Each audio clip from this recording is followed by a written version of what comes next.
Hello friends, कैसे हैं आप। मैं आप लोगों के लिए आज लेकर आया हूं प्रतिशत पर ये तीसरी वीडियो के फर्स्ट और सेकेंड पार्ट में मैंने कॉन्सेप्ट के बारे में प्रतिशत का जो कॉन्सेप्ट है और प्रतिशत की जो प्रॉपर्टीज होती हैं वो सारा डिस्कस किया है। और वीडियो के पार्ट 2 में मैंने ऐसे क्वेश्चंस की फ्रेमिंग या टाइप्स ऑफ क्वेश्चंस लिए हैं जो अक्सर एक दिवसीय परीक्षाओं में पूछे जाते हैं। तो मैं इस वीडियो के डिस्क्रिप्शन में उन दोनों वीडियोज का लिंक शेयर कर दूंगा ताकि आप उनको अगर देख लेते हैं तो ये वाली आज की जो वीडियो है ये आपको बहुत ही बेहतर ढंग से समझ में आएगी। तो अगर आप नहीं भी देखे हैं और प्रतिशत के बारे में आपको जानकारी है पहले से, तब भी ये वीडियो और ये सॉल्यूशन जो मैं आज देने जा रहा हूं ये आपको बहुत बेहतर ढंग से समझ में आएंगे। स्पेशली उन विद्यार्थियों की डिमांड पर मैं ये वीडियो तैयार किया हूं जो यूपी SSSC पेट की परीक्षा के लिए तैयारी कर रहे हैं, जो आने वाले 24 अगस्त को संपन्न होनी है। तो बिना देर किए आइए इस वीडियो में जो 20 क्वेश्चन लिए हैं उसको हम लोग करेंगे। और प्रश्नों को करने से पहले कुछ बातें हैं जो हम लोगों को जाननी चाहिए और जिनके जानने से क्वेश्चन सरल हो जाते हैं, तो पहले उन बातों को भी हम बताते हैं। तो वीडियो को शुरू से अंत तक जरूर देखिएगा ताकि आपसे कोई भी कंसेप्ट, कोई भी ट्रिक्स मिस न हो सके और आप उन ऐसे क्वेश्चंस को जो आपके लिए कठिन है उनको बहुत सिंपल तरीके से आप कर सकें। तो आइए शुरू करते हैं। प्रतिशत के क्वेश्चंस को शुरू करने के पहले कुछ हम लोगों को कंजम्पशन करना पड़ता है, एज्यूम्पशन करना पड़ता है। वो क्या है कि जब भी हमको कभी कुछ मानना होगा तो हम 100 मानेंगे या 100% मानेंगे या 1 मानेंगे। कहीं कहीं आपको x भी मानना पड़ सकता है। अब प्रतिशत वैल्यू और अंकीय वैल्यू में क्या अंतर है, एक एग्जाम्पल से इसको मैं आपको समझाता हूं, तब आप कुछ कंसेप्ट और कुछ इसके ट्रिक्स के बारे में समझ जाएंगे। जैसे मान लीजिए कि एक टोकरी में 20 आम है जिसमें से 5 आम सड़े हैं। एक टोकरी में ये 20 आम है और 20 में से 5 सड़ गए हैं। अब ये प्रतिशत में अगर देखा जाए कि कितने प्रतिशत आम सड़े हैं, तो 20 आम टोटल हैं और 5 सड़े हैं और प्रतिशत में बदलने के लिए 100 से गुणा किया जाता है। तो देखिए 20 से 5 बार में कट जाएगा, यानी 25% आम सड़े हैं। अब देखिए जिसको हम 5 आम सड़े कह रहे हैं उसी को हम 25% भी कह रहे हैं। अब कहने का ढंग कैसे होगा कि एक टोकरी में आम रखे हैं, कुछ आम रखे हैं जिनमें से 25% आम सड़े हैं और उनकी संख्या 5 आम के बराबर है। प्रश्न ये होगा कि एक टोकरी में कुछ आम रखे हैं जिनमें से 25% आम सड़े हुए हैं और सड़े हुए आमों की संख्या 5 है, तो टोकरी में कुल कितने आम हैं।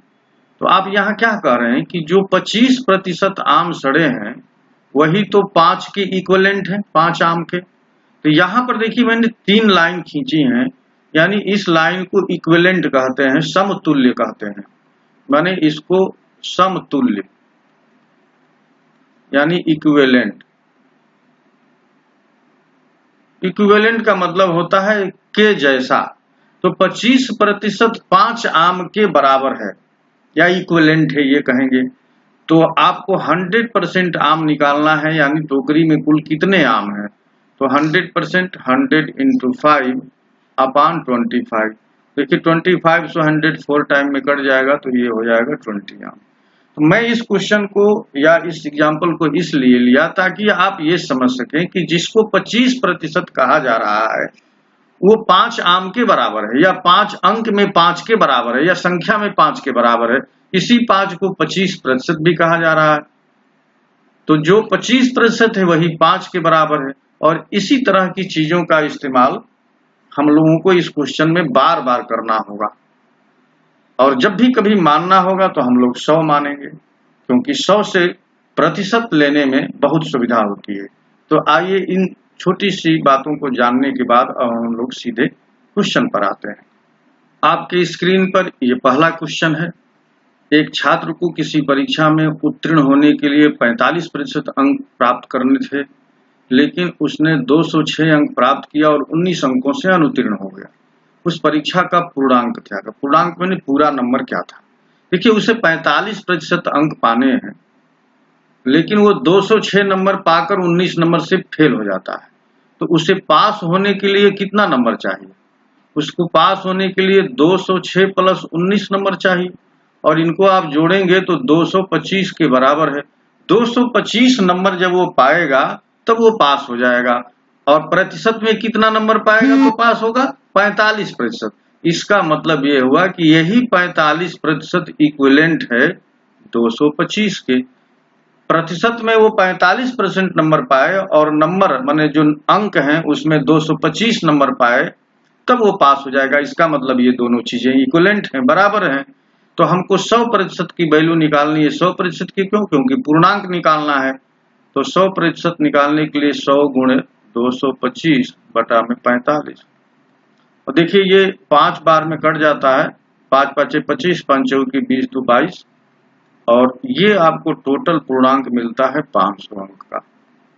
तो इसमें देखिए 500 अंक का कोई ऑप्शन नहीं है, इसलिए इसमें ऑप्शन नंबर 5 सही है। आइए नेक्स्ट क्वेश्चन हम लोग देखते हैं। क्वेश्चन नंबर दूसरा है कि किसी परीक्षा में एक छात्र को 32.2% अंक अर्जित किया और वह 28 अंकों से अनुत्तीर्ण घोषित हो गया। उसी परीक्षा में एक अन्य छात्र 45% अंक प्राप्त किया जो उत्तीर्णांक से 36 अंक अधिक था। उस परीक्षा में उत्तीर्णांक पूर्णांक का कितना प्रतिशत था? देखिए, इसको एक छोटे से ग्राफ से समझेंगे। मान लीजिए ये पास मार्क है। तो एक विद्यार्थी ऐसा था जो 32.2% अंक पाया है और वो 28 नंबर से फेल हो गया है। 28 नंबर उसका पास होने में कम है। 32% अंक पाने में 28 नंबर से वो फेल है। और एक दूसरा विद्यार्थी उसी परीक्षा को दिया है जिसको 45% अंक मिला है और वो पासिंग मार्क से 36 नंबर अधिक पाया है। ये 36 अंक ये इसको अधिक मिला है। ये जो लड़का है, मान लीजिए इसको हम ए कहें और इसको बी कह लें, तो ए का और बी के मार्क्स में कितना अंतर है? ए और बी के मार्क्स में माने अंक में। तो अंक में तो अंतर 28 प्लस 30 के बराबर है, और प्रतिशत में इनका जो अंतर है वो इन दोनों के माइनस के बराबर है। यानी 45 माइनस 32.2, ये जो प्रतिशत आएगा, इनके प्रतिशत का अंतर, वो इनके अंकों के योग के बराबर होगा। यानी अगर ए 28 अंक तो ये कवर करे, फिर 36 अंक ये कवर करेगा, तब न बी के बराबर होगा। तो इन दोनों अंकों को जोड़ा जाएगा, यानी 36 प्लस 28 ये जोड़ करके, और ये 32.2% नंबर पाया, ये 45, तो इनके बीच का जो अंतर है वो कितना हो जाएगा?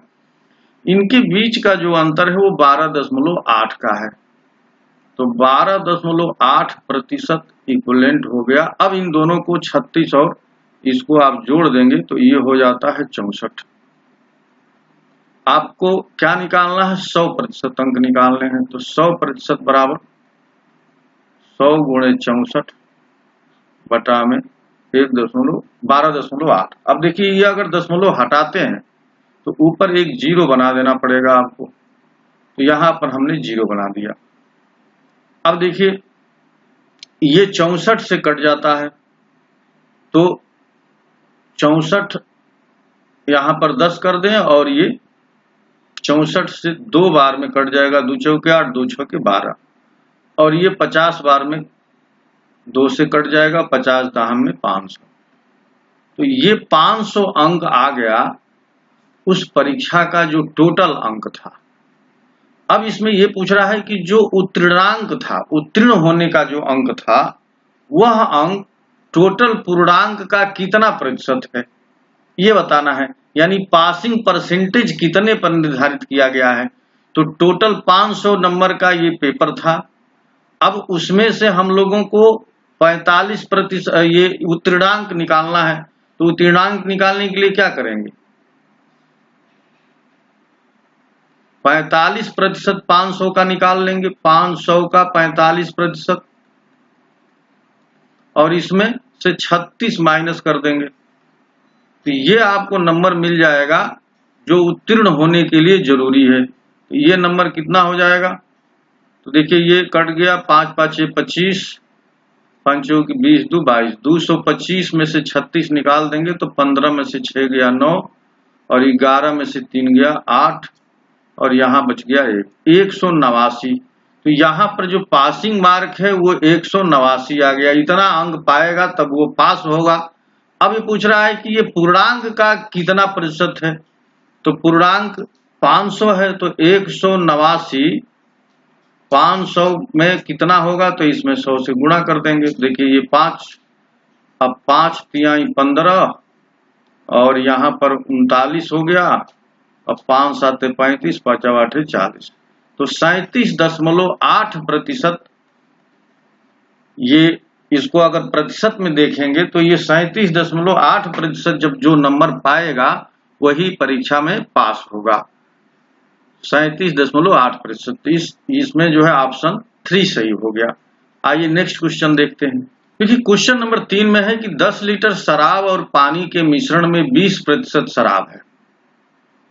उस मिश्रण में कितना पानी और डाला जाए जिससे मिश्रण में शराब की मात्रा 8% हो।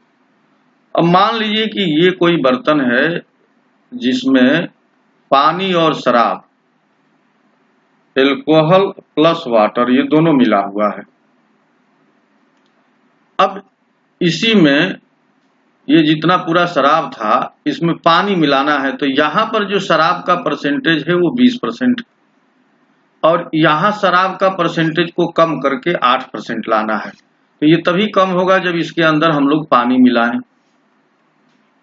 तो यहाँ पर तो ये जो पूरा शराब और पानी का मिश्रण है वो 10 लीटर है। यहाँ मान लीजिए कि हम 1 लीटर पानी मिला देते हैं। तो 10 लीटर था, 1 लीटर इसमें पानी मिला दिए। तो जब पानी मिला दिए तो शराब का जो कंसंट्रेशन है, जो गाढ़ापन है, वो कम हो जाएगा। अब इस तरह के क्वेश्चन में एक बात ये ध्यान रखनी रहती है कि जिसकी मात्रा नहीं बदलती है उसी को कंसीडर करते हैं। तो मात्रा यहाँ शराब की नहीं बदल रही है, पानी की बदल रही है, क्योंकि पानी मिलाया जा रहा है। तो हम लोग शराब की मात्रा जो पहले थी वही शराब की मात्रा पानी मिलाने के बाद भी रहेगी उस मिश्रण में। तो पहले शराब की मात्रा कितनी थी? 10 लीटर शराब में पानी की मात्रा थी 20%, तो 10 लीटर का 20%। और बाद में जब इसमें पानी मिलाया जाएगा तब भी शराब की मात्रा तो वही रहेगी, क्योंकि वो तो बदल नहीं रही है। तो 10 प्लस X लीटर मिश्रण में अब ये शराब 8% होनी है। तो देखिए प्रतिशत अगर दोनों तरफ है तो ये कैंसिल हो जाएगा। अब इसको काट सकते हैं। देखिए 4 से काटेंगे तो 4 5 20 और 4 दूना 8। फिर इस 2 से चाहें तो इस 10 को काट दें, 2 5 10। तो यहाँ पर इस साइड में देखिए 25 आ गया और इस साइड में 10 प्लस X है। तो X बराबर क्या आ गया? 15 लीटर। यानी 15 लीटर पानी जो है उस मिश्रण में मिलाया जाएगा। तो शराब का जो कंसंट्रेशन है, शराब का जो प्रतिशत है वो 20% से घट के 8% पर हो जाएगा। यानी अब मिश्रण ज्यादा हो जाएगा और उसमें शराब का जो कंसंट्रेशन है वो कम हो जाएगा। आइए नेक्स्ट क्वेश्चन देखते हैं। देखिए ये क्वेश्चन है, एक चुनाव में 2 उम्मीदवार थे। एक उम्मीदवार ने 43.5% मत प्राप्त किया और वो 3744 मतों से पराजित हो गया। जीतने वाले उम्मीदवार ने कुल कितने मत प्राप्त किए? अब देखिए मान लीजिए कि ये 2 लोग हैं, ए और बी। अगर 20 वोट इनको 20 कुल टोटल वोट है और 10 वोट ए को मिल जाए और 10 वोट बी को मिल जाए तब तो बराबरी पर हो गए, तब कोई जीता हारा नहीं। तो जब इसको 2 वोट अगर अधिक मिलेगा तो ये अधिक तभी मिलेगा जब इसमें से 2 वोट कम होगा। 2 वोट कम होगा तभी इसको 2 वोट मिलेगा। तो टोटल यहाँ जो डिफरेंस आएगा वो 4 वोटों का आ जाएगा। तो अगर ये 12 वोट पाता है ए तो बी को 8 वोट मिलेगा। अब दोनों ये बी जो है कितने वोट से हार जाएगा, 4 वोट से हार जाएगा।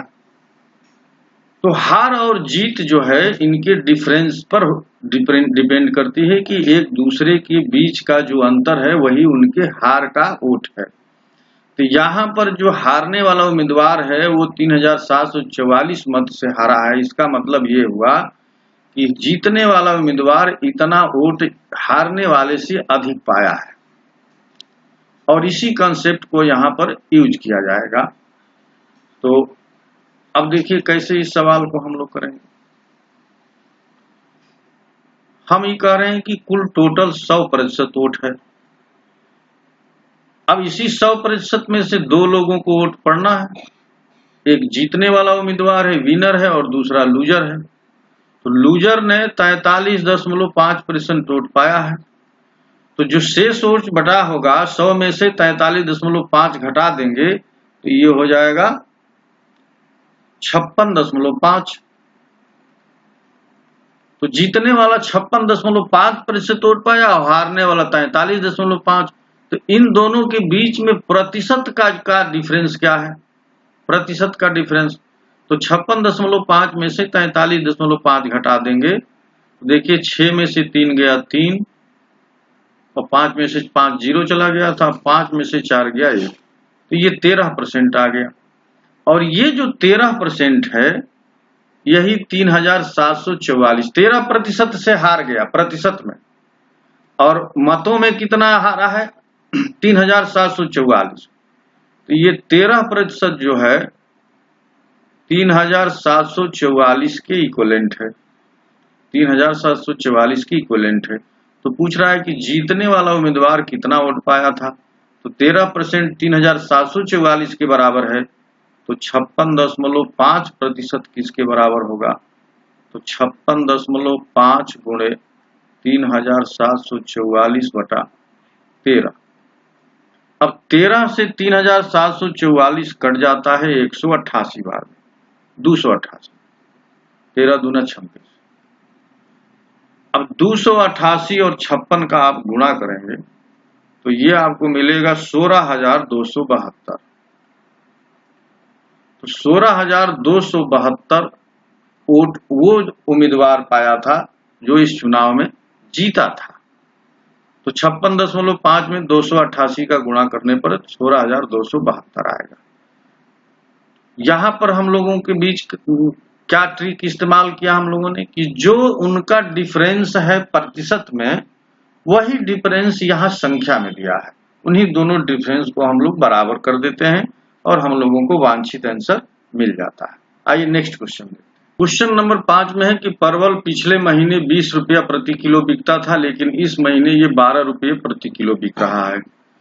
एक परिवार इसकी खपत में कितने प्रतिशत की वृद्धि करे ताकि उसका खर्च पूर्वता रहे। तो पहले 20 रुपया था, 12 रुपया, 8 रुपये की कमी हो गई है। तो प्रतिशत कमी कितनी होगी, 20 रुपया में 8 रुपया कम हुआ है तो 100 रुपये में प्रतिशत कमी पता चल जाएगी। तो 20 पचे 100 या 8 पचे 40% दाम पहले से कम हो गया। अब देखिए अगर कोई वैल्यू है एक्सपेंडिचर यानी खर्च, तो ये 2 चीजों पर डिपेंड करता है, कंजम्पशन पर और उस प्राइस पर। यानी जो वस्तु आप खरीद रहे हैं उसको कितना कंज्यूम करते हैं और 1 किलो या उसकी यूनिट, 1 यूनिट का प्राइस क्या है इस पर डिपेंड करता है। अब इसको अगर आप ई को कांस्टेंट रखना चाहते हैं और इसमें देखिए प्राइस जो है वो घट रहा है तो कंजम्पशन बढ़ेगा तभी ये इक्विवेलेंट रहेगा। अब एग्जांपल से समझिए, मान लीजिए ये 60 है तो हमने कंजम्पशन जो है इसको पहले ये 30 था और ये 2 था तो 30 दूनी 60। अब प्राइस को मैंने घटा दिया यानी प्राइस को 1 कर दिया तो जो कंजम्पशन है उसको कितना होना पड़ेगा यहाँ 60 रहने के लिए, तो 60 रहना पड़ेगा क्योंकि 60 गुणे 1 60 के बराबर होगा। तो यहाँ पर जो कंजम्पशन है आप देखिए कि जस्ट डबल हो गया और इसका जो प्राइस है वो आधा कम हुआ, माने 1 कम हुआ तो ये डबल हो गया। तो इसमें यही होता है कि अगर कोई एक क्वांटिटी 2 क्वांटिटी के प्रोडक्ट पर डिपेंड करती है और उसमें से प्रोडक्ट को अगर कांस्टेंट रखना है तो अगर यहाँ पर एक क्वांटिटी में अगर इंक्रीमेंट होगा तो दूसरी क्वांटिटी में डिक्रीमेंट होगा, दूसरी क्वांटिटी घटेगी, और यही इसमें कंसेप्ट का यूज किया जाएगा। तो यहाँ क्या करते हैं कि ये जो 40% है इसको 40/100 और इसको देखिए 1 0 से काट दे, 2 दूने 4, 2 5 10। अब ये आ गया 2/5, यानी 5 का 40% 2 है। अब यहाँ पे क्या करना है कि ये जो भिन्न है इसकी वैल्यू को बढ़ाना है। तो किसी भी भिन्न की वैल्यू को बढ़ाने के लिए उसके हर को यानी डिनोमिनेटर को कम करना पड़ता है। तो यहां कितना कम करना पड़ेगा? तो इसका जो न्यूमरेटर है वो इस डिनोमिनेटर में से माइनस कर देंगे, तो खपत में जो वृद्धि होगी, खपत में प्रतिशत वृद्धि कितनी होगी? तो यहां पर क्या करना है कि 5 में से 2 कम कर देना है, तो 2 बटा अब ये 3 हो गया, और इसको परसेंटेज में बदलने के लिए 100 से गुणा कर देते हैं। तो ये 200/3 हो गया, और इसी को आप लिखते हैं 66 सही 2/3%। तो खपत में उस परिवार को, जबकि खर्च उसका पूर्वतः रहे, 66 सही 2/3% की वृद्धि करनी होगी अगर 40% दाम वस्तु का घट जाता है। तो आई होप कि ये कंसेप्ट और ये ट्रिक आपको समझ में आ गया होगा। आइए नेक्स्ट क्वेश्चन करते हैं। देखिए इसमें दिया है कि एक हॉकी टीम ने 1996 में 55% मैच जीता, 42% मैच हारा तथा 12 मैच बराबर को छूटे, जबकि 3 मैच वर्षा के कारण रद्द कर दिया गया। तो उस टीम को उस वर्ष कुल कितने मैच खेलना था? कुल मैच कितना खेलना था? तो खेलने में देखिए 55% वो जीता है, 42% हारा है, 12 मैच बराबरी छूट गए और 3 मैच हुआ ही नहीं। तो कुल 100% कितना था ये निकालना है। तो मान लीजिए ये कुल टोटल 100% था जो 3-4 कैटेगरी में ये बट रहा है। तो इसमें से 55% जो है यानी 55% कहिए या इसको 100% कहिए, तो 55% तो जीता है उस टीम ने, और 42% हारा है मैच। इसके बाद कितना बचेगा? 5 2 7 5 4 9, 97% हो गया। तो इसमें से 97% घटा देंगे तो बचेगा 3। ये जो 3% है, यही जो 3% है वो 12 और 3 की सम के बराबर है। तो 12 धन 3 यही बच रहा है यहाँ, यही 3% 100% में से बच रहा है, और यहाँ दोनों प्रतिशत में दे ही दिया है। तो ये 12 और 3 मिलकर इस 3% के बराबर है। तो 3% जो है यहाँ पर 15 के इक्विवेलेंट है, 12 3 15। तो 1% कितने के इक्विवेलेंट हो गया? 5 के। और अब पूछा है कि उस टीम को उस वर्ष कितने मैच खेलना था, तो हमको कितना निकालना है? हमको 100% निकालना है। तो 100% बराबर 500, यानी कुल 500 मैच उसको खेलने थे, जब जिसमें से 55% मैच उसने जीता, 42% मैच हारा, और 12 मैच ऐसे थे जो बराबरी को छूट गए थे और 3 रद्द हो गए थे। तो यहाँ पर ऑप्शन 500 कुछ भी नहीं है, तो ये ऑप्शन नंबर 5 सही है। आइए नेक्स्ट क्वेश्चन देखते हैं। नेक्स्ट क्वेश्चन में देखिए कि सेब का भाव 20 रुपया प्रति किलो से बढ़ के 24 रुपया प्रति किलो हो गया। तो एक व्यक्ति खपत में कितने प्रतिशत की कमी करे जिससे उसका खर्च स्थिर रहे? तो यहाँ भी पहले जैसा ही क्वेश्चन है, यहाँ वहां भाव कम हुआ था, यहाँ भाव बढ़ा है।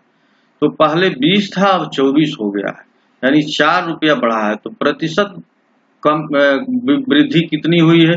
तो प्रतिशत वृद्धि कितनी हुई? 4 बढ़ा है 20 पर, तो 100 पर कितना बढ़ता? तो 20 25 100, 5 चौकी 20। तो ये 20% उसका दाम बढ़ गया है। तो खपत में कमी करनी है, तो खपत में कमी करनी है, तो 20% को हम लोग लिख लेंगे 1/5, और कम करना है, इस भिन्न की वैल्यू को कम करना है। तो जब कम करना रहेगा, यहां पर इस भिन्न की वैल्यू को कम करना रहेगा, तब 5 को यानी जो हर है इसको बढ़ाना होगा। यहाँ पर भिन्न की वैल्यू कम होनी है।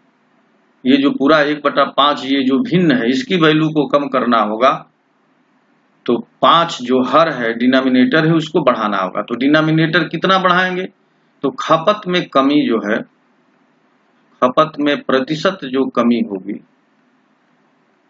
वो बराबर होगी, ये जो डिनोमिनेटर है इसमें से न्यूमरेटर को जोड़ देंगे तो ये 1/6 हो जाएगा, और इसको प्रतिशत में बदलने के लिए 100 से गुणा कर देंगे। तो ये 50/3 हो गया, और 50/3 को 16 सही 2/3% लिखते हैं। तो खपत जो है 16 सही 2/3% कम करनी पड़ेगी। तो आइए नेक्स्ट क्वेश्चन देखते हैं। क्वेश्चन नंबर 8 में देखिए कि एक भिन्न के अंश तथा हर को जब क्रमशः 12% से बढ़ा दिया जाता है तथा 10% से घटा दिया जाता है तब वो 4/5 के समतुल्य हो जाता है, इक्विवेलेंट। तो उस भिन्न के हर तथा अंश का अनुपात क्या है। अब देखिए हम लोग यहाँ पर क्या करेंगे कि भिन्न का अंश भी 100 मानेंगे और हर भी 100 मानेंगे। तो ये वास्तव में 1 है, 100/100। अब 100 क्यों माने हैं, इससे मानने से फायदा हो रहा है। फायदा क्या हो रहा है कि देखिए ये जो अंश है इसमें 12% की वृद्धि करनी है, तो अब ये 112 हो गया कि 100 मानने से ये फायदा हुआ, तुरंत हम लोग यहाँ पर 112 लिख दिए। और यहाँ जो इसका डिनोमिनेटर है इसमें 10% की कमी हो रही है, अब ये 90 हो गया। तो 112/90, और ये देखिए ये 2 से कटेगा, 5 से भी कटेगा, तो 5 से इसको काट देंगे तो 5 दूनी 10, नहीं 5 से नहीं कटेगा, 2 से कटेगा ये। तो 2 से काटेंगे तो 2 5 10 और 2 6 12, और ये हो गया 45। तो 56/45 ये हमारा आ गया आपका 100 मानने पर ये एक भिन्न आ गई। और ये जो 56/45 है ये इक्विवेलेंट है 4/5 के। तो एक हमको पता करना है कि एक कितना होगा। तो एक बराबर होगा, देखिए 45 ऊपर चला जाएगा और ये 5 4/5 रहेगा, ये और 56 नीचे आएगा। तो ये 5 9 45 होगा और 14 चौके 56 होगा। तो यहाँ 9/14 आ गया। तो देखिए इसमें यहाँ पूछा है हर और अंश का अनुपात। तो हर और अंश, हर यहाँ पर कितना है 14 है और अंश कितना है 9 है। तो ये इनका अनुपात हुआ 14/9। 14/9 यहाँ कोई ऑप्शन नहीं है, इसलिए ऑप्शन 5 सही है। आइए नेक्स्ट क्वेश्चन देखते हैं। ये देखिए ए की आय बी से 40% अधिक है तथा बी की आय सी से 30% अधिक है। यदि सी की आय 250 हो तो ए की आय क्या है। तो देखिए यहाँ पर हम लोग ए और बी की बात पहले कर लेंगे। तो अगर बी को हम 100 मान लेते हैं तो ए कितना हो जाएगा 140। बी से 40% ए अधिक है। अब इसको रेशियो में बदलने के लिए इसको इसके लोवेस्ट टर्म में लिखते हैं। तो 2 7 14 और 2 5 10। अब ये 7/5 के रेशियो में ए और बी बदल गए। अब यहाँ पर देखिए बी और सी का क्या हाल है। तो यहाँ पर बी की आय सी से 30% अधिक है, तो सी को हम 100 मान लिए और बी को 130। तो यहाँ भी रेशियो में बदलने के लिए इसको लोवेस्ट फॉर्म में कर लेते हैं। तो ये 13/10 हो गया। अब यहाँ अनुपात का एक कंसेप्ट यूज होगा, ए संबंधी बी बराबर 7/5 है और बी संबंधी सी बराबर 13/10 है। तो यहाँ से आपको मिलेगा ए संबंधी बी संबंधी सी की वैल्यू। इस वैल्यू को निकालने के लिए यहाँ एक ट्रिक इस्तेमाल होगा, वो ध्यान से देखिए। 7 का गुणा 13 में होगा और फिर इसके बाद 13 का 5 में और 5 का गुणा 10 में। तो 13 7 91, 13 5 65 और 5 10 में 50, ये आ गया। तो ए की वैल्यू 91, बी की 65 और सी की 50 आ गई।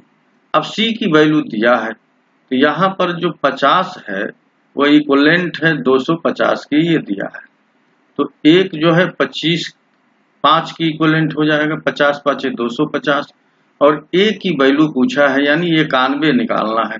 91 इक्विवेलेंट हो जाएगा 91 गुणे 5, 5 एकम 5, 5 नवा 45, 455 आ गया। तो 455 ऑप्शन नंबर 2 सही है। तो ए की वैल्यू आ गई 455। आइए नेक्स्ट क्वेश्चन करते हैं। देखिए क्वेश्चन नंबर 10 में है कि एक आयत की लंबाई तथा चौड़ाई को क्रमशः 20% और 30% से बढ़ा दिया गया तथा एक अन्य आयत की लंबाई तथा चौड़ाई को क्रमशः 40% और 10% से बढ़ा दिया गया। दोनों आयतों के नए क्षेत्रफलों में क्या अनुपात है?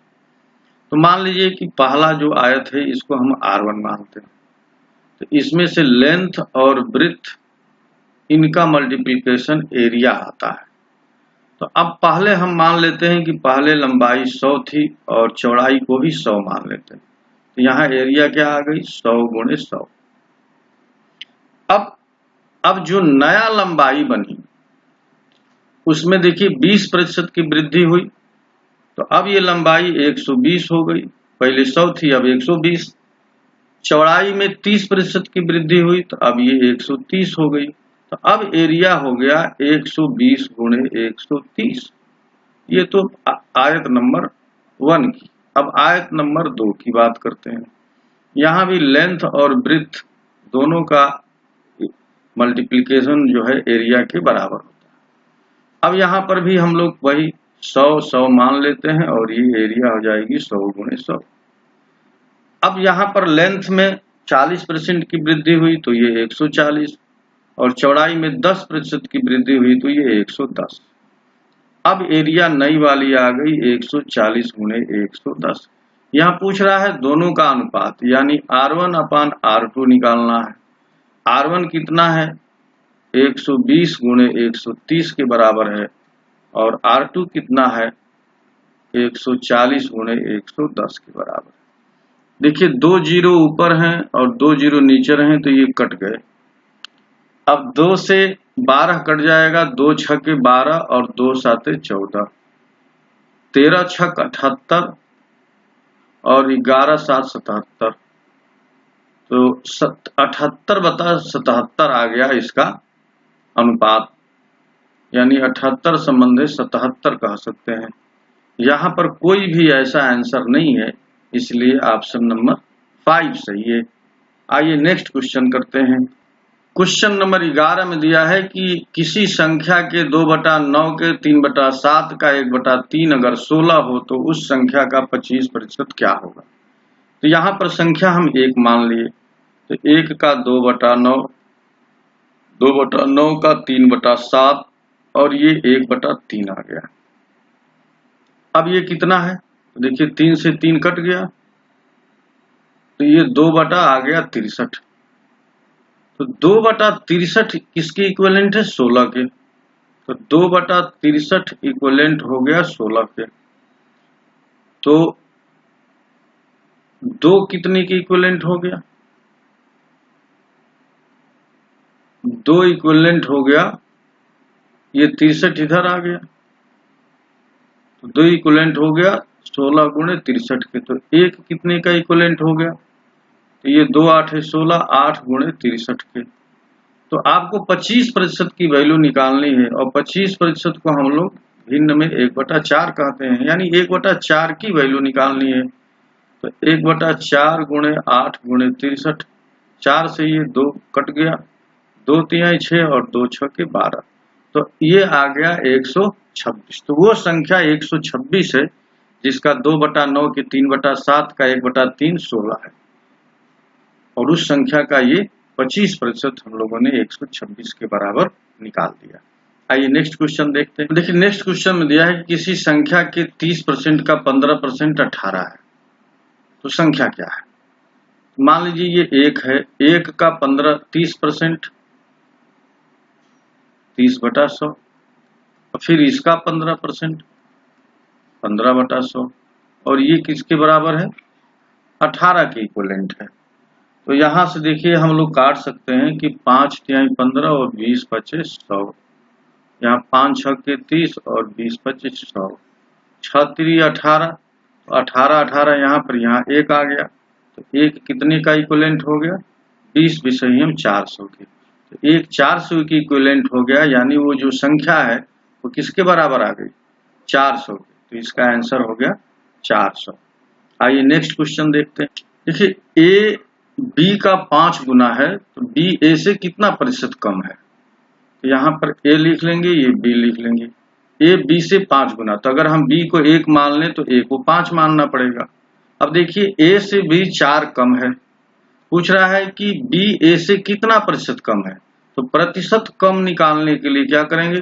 देखिए 4 कम है 5 में, तो 100 में कितना? तो 20, और 20 चौके 80, तो 80% बी जो है ए से कम है। तो ऑप्शन नंबर 4 सही हो गया। आइए नेक्स्ट क्वेश्चन करते हैं। नेक्स्ट क्वेश्चन में देखिए कि x के 8% को x में जोड़ दिया जाता है, यानी x का 108% लेना है। इसके बाद फिर परिणाम के 8% को परिणाम में जोड़ दिया जाता है, फिर 108% लेना है। अंतिम उत्तर में x का गुणज क्या है? यानी ये x है, इसका 8% में 8x जोड़ देना, इसका मतलब ये 108/100 हो गया। फिर दोबारा यही काम किया जा रहा है, तो फिर 108/100। अब इसको हल कर देना है, तो x गुणे 108 का वर्ग कितना होगा? 108 का वर्ग हो जाएगा 11,664 अपान 10,000। देखिए 100 में 100 का गुणा करें। अब इसमें जब आप भाग देंगे तो नीचे देखिए 1 2 3 4 4 हैं, तो 4 दशमलव यहाँ पर काटेंगे, तो x इंटू 1.1664, ये आंसर आ जाएगा और ऑप्शन नंबर 4 सही है, 1.1664। आइए नेक्स्ट क्वेश्चन देखते हैं। अब देखिए इस क्वेश्चन में है कि एक दिन का कितना प्रतिशत 4 घंटे 30 मिनट होता है। तो देखिए 30 मिनट को घंटे में लिखना होगा, तो 1/2 घंटा लिखेंगे, और सबको घंटा में बदल लेना है। और एक दिन 24 घंटे के बराबर होता है, 24 आवर्स। तो ये 4 घंटा 30 मिनट है, तो इसको जोड़ लेंगे, 4 घंटा 30 मिनट यानी 1/2 को, तो 4 दूनी 8 1 9, ये 9/2 घंटा हो गया। पूछ रहा है कितना प्रतिशत होता है, तो 9/2 घंटा एक दिन का, एक दिन यानी 24 घंटा, तो 9/24, और ये ऊपर 2 चला जाएगा, तो 3 तिहाई 9 और 3 8 24, 2 चौके 8, यानी यहाँ आ गया 3/4। और प्रतिशत में बदलने के लिए इसमें 100 से गुणा भी करना था, तो यहाँ 100 से गुणा भी करना है।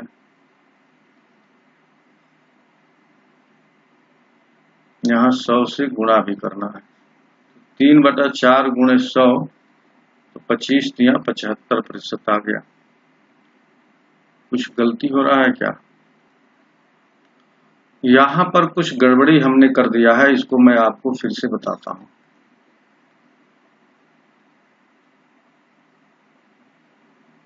देखिए हम लोगों ने ये पा लिया था कि एक दिन में 24 घंटा और 4 घंटा और 30 मिनट को हम लोग 4/1/2 घंटा यानी 9/2 घंटे में बदल लिए थे।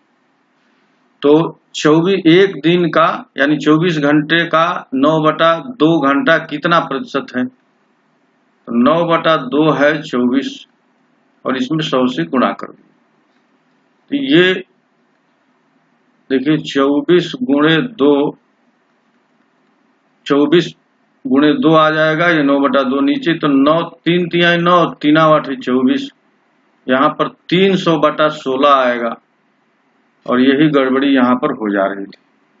तो 300/16 को हम लोग 150/8 लिख सकते हैं, और इसको 75/4 लिख सकते हैं, और 75/4 को हम लोग 18 से ही 3/4% लिख सकते हैं। तो ये आ गया ऑप्शन नंबर 1। आइए नेक्स्ट क्वेश्चन देखते हैं।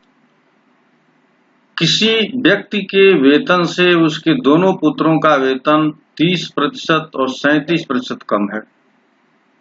दूसरे पुत्र का वेतन पहले पुत्र के वेतन से कितना प्रतिशत कम है? तो मान लीजिए ये फादर है और ये सन नंबर 2 है और ये सन नंबर 1 है। तो फादर का अगर हम लोग 100 मान लेते हैं कि पिता को 100 मिला, तो S2 को मिला है 37% कम, यानी इसका 63 हो जाएगा, और S1 70 हो जाएगा, इसका 30% कम है। अब इन दोनों में तुलना की बात हो रही है। कह रहा है कि दूसरे पुत्र का वेतन यानी S2 का वेतन पहले पुत्र के वेतन से कितना कम है? तो यहाँ पर देखिए 7 कम है। तो 7 कम किस में है? पहले पुत्र के वेतन में। पहले पुत्र का वेतन 70 है, तो प्रतिशत में बदलने के लिए देखिए 7 दहाम में 70 और 10 दहाम में 100, तो 10% वेतन जो है दूसरे पुत्र का पहले पुत्र से कम है। ये ऑप्शन नंबर 2 सही है। आइए नेक्स्ट क्वेश्चन करते हैं। देखिए, दो संख्याएं एक तीसरी संख्या से 20% हो 50% अधिक है, तो पहली संख्या तीसरी संख्या का कितना प्रतिशत है? तो यहाँ पर हम लोग पहली संख्या, दूसरी और तीसरी लिख लेते हैं। कहा दो संख्याएं एक तीसरी संख्या से 20% और 50% अधिक है, तो तीसरी संख्या को 100 माने तो ये पहली वाली 120 हो जाएगी और दूसरे वाली 150। यहाँ हमने लिख लिया। अब पूछ रहा है कि पहली संख्या तीसरी संख्या का, तो इन दोनों में रिलेशन पूछ रहा है। तीसरी संख्या का कितना प्रतिशत है? तो देखिए ये 100 है और ये 120 है, तो कितना प्रतिशत हो जाएगा? 120%। यहां पर देखिए पहली संख्या, ये पहली संख्या 120 है, तीसरी संख्या का, तीसरी संख्या 100 है, इससे तुलना हो रही है तीसरी से, तो 100 में 100 का गुणा। अब प्रतिशत बदलने के लिए 100 से गुणा, तो 100 और 100 कट जाएगा, यहाँ पर 120 है, तो ये 120% के बराबर हो जाएगा। तो ये आ गया 120% है तीसरी संख्या का। तीसरी संख्या से जब तुलना होगी तो वो 120% के बराबर होगी। आइए नेक्स्ट क्वेश्चन देखते हैं। क्वेश्चन नंबर 18 में दिया है कि यदि किसी विद्यालय में कुल विद्यार्थियों का 60% लड़के हों और लड़कियों की संख्या 972 हो, तो उस विद्यालय में कुल कितने लड़के हैं? देखिए 60% लड़के हैं, इसका मतलब हुआ कि 40% लड़कियां हैं, और ये 40% लड़कियां 972 के इक्विवेलेंट हैं। तो पूछ रहा है उस विद्यालय में कुल लड़के कितने हैं? तो 60% आपको निकालने हैं, क्योंकि 60% लड़के हैं, तो 60 गुणे 972 बटा में 40।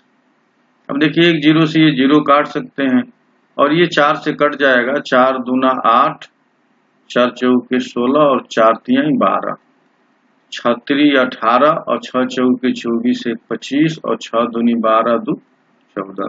14 से 58 जो है लड़कों की संख्या है उस विद्यालय में। आइए नेक्स्ट क्वेश्चन करते हैं।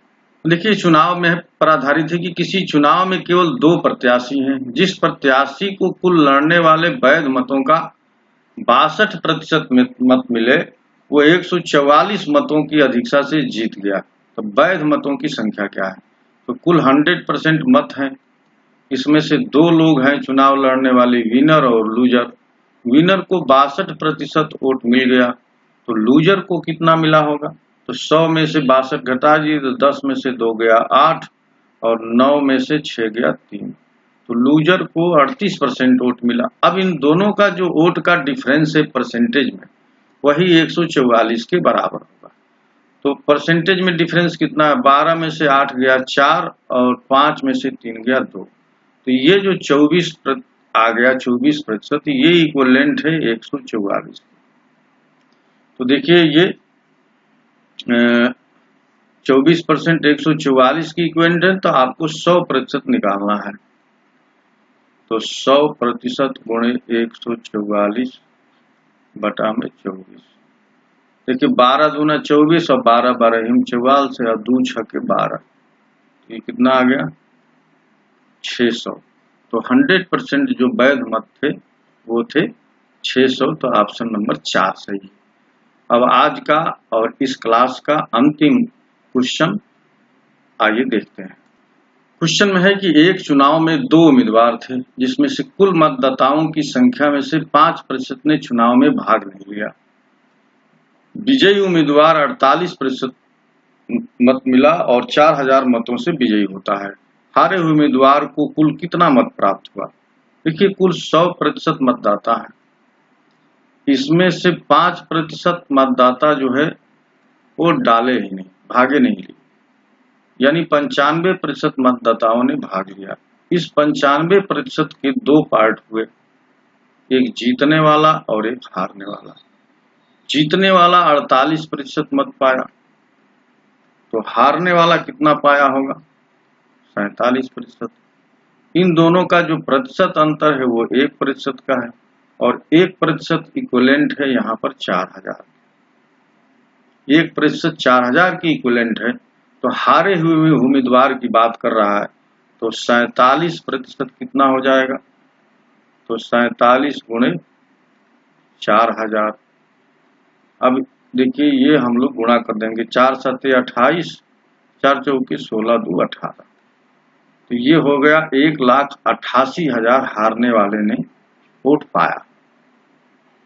तो ये ऑप्शन नंबर 3 सही। तो फ्रेंड्स, ये ट्रिक्स और ये वीडियो आपको कैसा लगा, ये सॉल्यूशन कैसा लगा, जरूर आप कमेंट करके बताइएगा। अगर आपको अगर ये वीडियो और ये ट्रिक अच्छा लगा हो तो लाइक भी कीजिएगा, ताकि मेरा भी हौसला बढ़े और आप लोगों के लिए सरल भाषा में आसान से बहुत आराम से क्वेश्चन करने की टेक्निक बता सकूं। तो वीडियो देखने के लिए आप सभी को बहुत बहुत धन्यवाद। नमस्कार।